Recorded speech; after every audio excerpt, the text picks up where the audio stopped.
Anin, everybody. I wanted to do a follow-up video about Native American residential schools. Yesterday I had posted a video, which is about 30 seconds long, indicating that there were still some US government-run residential schools for Native students. In 30 seconds, did not take the time, which I probably should have, to provide a little more context to that point. A couple things just to lay out first of all. There are many different kinds of schools. I was really making a comment about ones run directly by the US federal government and not making a comment about schools that are run by tribes with financial support from the federal government. But it might be helpful just to reset the level on all of that. I think the history of US government run boarding schools is pretty well known, and the harms that they did are quite well documented. At one point, there were over 400 schools run by the US federal government, and some schools also subcontracted to churches to run on behalf of the US federal government. Now, that policy was ongoing throughout the late 1800s and the first half of the 1900s. And starting around World War II, most of those schools were closed, although some were still closing in the 1980s, and others were reformed and transferred over to tribal jurisdiction. Some had unique stories unto themselves. So Haskell, which was an especially well-known residential boarding school that did a lot of damage, ended up going through a couple of different chapters, and today is actually the site of a tribal college. It's a little weird, but when you walk around on campus, there's a cemetery for kids who died at a residential boarding school run by the US federal government. And there are also buildings full of Native people who are volunteering their time, wanting to come there to receive a good education. And a lot of the staff and faculty are Native too. So what was at Haskell in the 1800s is not what is at Haskell today. At the same time, today, there are 183 different schools that are run through the Bureau of Indian Education. That's a US federal government agency. However, most of those schools are actually administered directly by tribes. So there is tribal control. Here where I live in the Bemidji area, there are 3 large reservations here. There are 4 BIE schools in the state of Minnesota.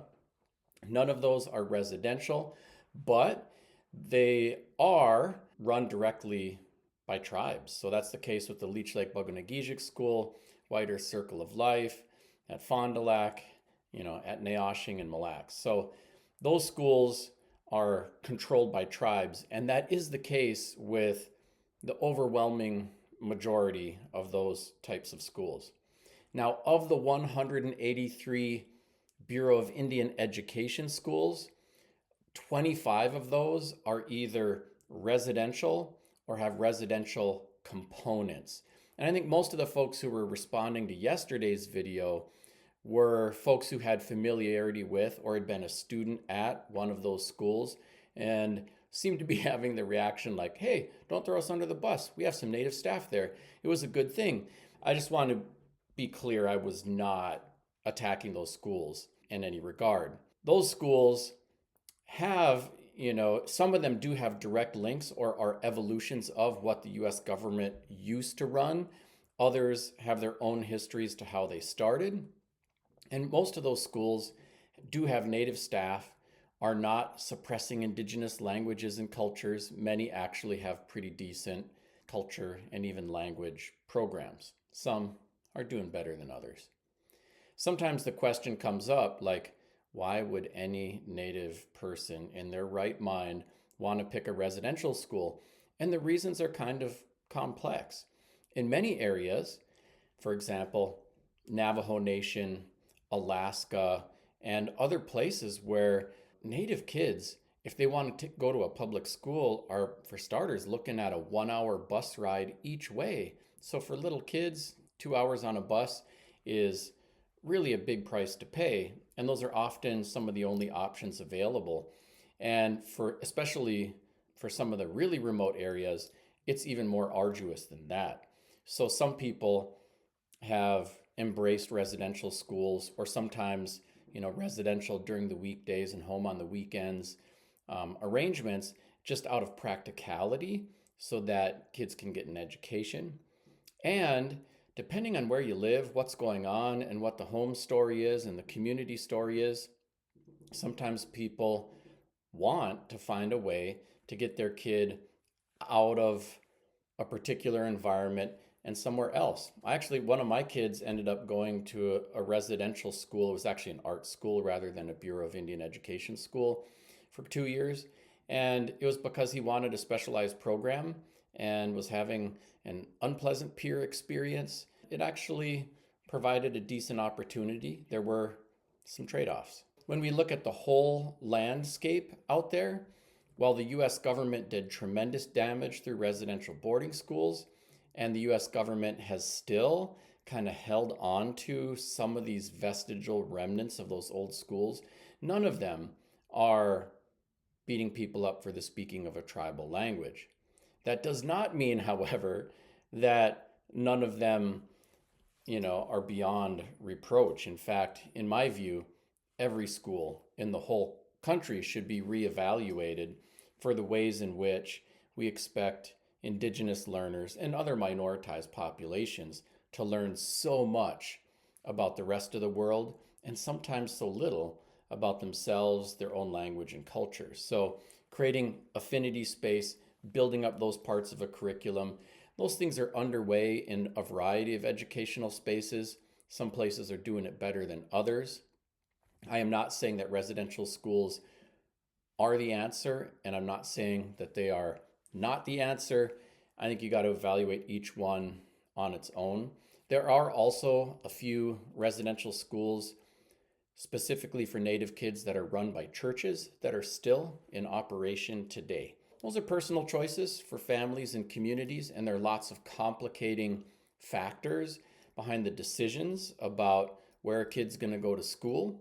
Unlike what was happening in the late 1800s and early 1900s, families do have some measures of choice, even if the choices are sometimes limited. I think that when it comes down to it, although this is a complex topic, I feel it is important for us to understand the history of residential boarding schools orchestrated by the US government and the damage that those schools did to Indigenous languages, cultures, communities, and families. Sometimes kids are being raised in these institutions and had no access to their families for a dozen years.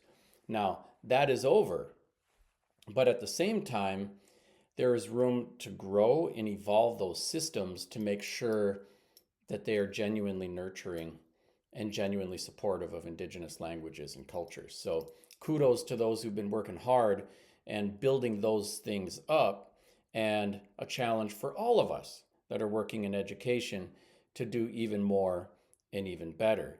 I have that same challenge for folks running public schools, charter schools, and actually do a lot of work with Indigenous language revitalization and immersion schools.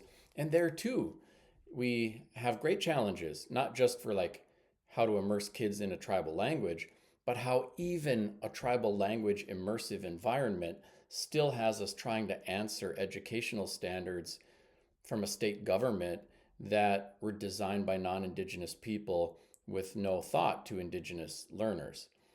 Those things too are being evaluated, and I know here in Minnesota, those educational standards have had some big revisions in positive directions, and there is more work to do in all of those spaces. So I hope this video is able to provide a little more complexity and context. I also wanted to shout out and appreciate all the people who were commenting, sharing their stories and their truths. I think ultimately the more we do that, the more we can learn from one another, and the more effective we'll be at making educational space a great space for Native learners of all kinds. Miigwech, thank you for watching today.